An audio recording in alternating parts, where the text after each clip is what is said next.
ನಿನ್ನೆ ದಿನ ಎಸ್.ಎಲ್. ಭೈರಪ್ಪನವರ ಅಗಲಿಕೆಯನ್ನು ಕೇಳಿ ಆಘಾತವಾಯಿತು. ಕನ್ನಡ ಸಾರಸ್ವತ ಲೋಕಕ್ಕೆ ಮತ್ತು ಕನ್ನಡ ನಡೆ ನುಡಿಗೆ ವಿಶ್ವಮಾನ್ಯತೆಯನ್ನು ತಂದುಕೊಟ್ಟಂಥವರು ಒಬ್ಬ ಮಹಾನ್ ಪ್ರಬುದ್ಧ ಚಿಂತಕರು ಮತ್ತು ಬರಹಗಾರರಾಗಿರ್ತಕ್ಕಂಥ ಭೈರಪ್ಪನವರ ಅಗಲಿಕೆ ನಮ್ಮೆಲ್ಲರಿಗೂ ನೋವುಂಟು ಮಾಡಿದೆ. ಅವರೇ ಹೇಳಿದಂತೆ ಕನ್ನಡ ಸಾಹಿತ್ಯದ ಒಂದು ಪರ್ವ ಮುಗಿದಂತಾಗಿದೆ.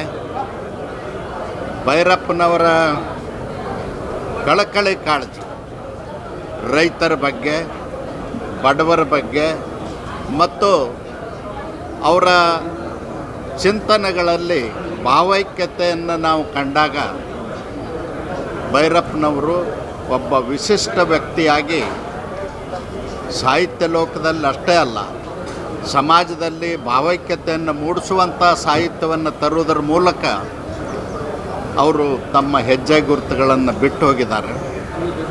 ನಾನು ಸರ್ಕಾರಕ್ಕೆ ಈ ಸಂದರ್ಭದಲ್ಲಿ ಆಗ್ರಹ ಮಾಡ್ತೇನೆ, ಭೈರಪ್ಪನವರ ಹೆಸರಿನಲ್ಲಿ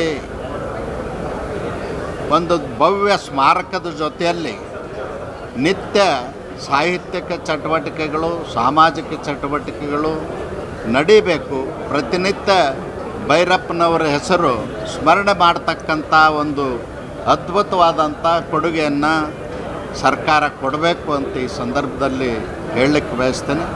ಅಷ್ಟೇ ಅಲ್ಲ, ಭೈರಪ್ಪನವರ ಜೀವಿತ ಕಾಲದಲ್ಲಿ ಅನೇಕ ಕಾರ್ಯಕ್ರಮಗಳನ್ನ ಹಾಕ್ಕೊಂಡಿದ್ದರು. ಸಾಹಿತ್ಯ ಲೋಕದಲ್ಲಿ ಆಗಿರ್ಬೋದು, ಸಾಂಸ್ಕೃತಿಕ ಲೋಕದಲ್ಲಿ ಆಗಿರ್ಬೋದು. ಅವರ ಚಿಂತನೆಗಳನ್ನು ಅವರ ಬಂಧುಗಳು ಮತ್ತು ಅವರ ಅಭಿಮಾನಿಗಳು, ಸಾಹಿತಿಗಳು ಮುಂದುವರಿಸ್ಕೊಂಡು ಹೋಗಬೇಕು ಅಂತೇಳಿ ಈ ಸಂದರ್ಭದಲ್ಲಿ ನಾನು ಹೇಳಲಿಕ್ಕೆ ಬಯತೀನಿ. ಅದೇ ನಿಜವಾದಂಥ ಶ್ರದ್ಧಾಂಜಲಿ. ಆ ಕೆಲಸವನ್ನು ನಾವೆಲ್ಲರೂ ಮಾಡೋಣ ಅಂಥೇಳಿ ಈ ಸಂದರ್ಭದಲ್ಲಿ ಹೇಳಲಿಕ್ಕೆ ಬಯಸ್ತೀನಿ.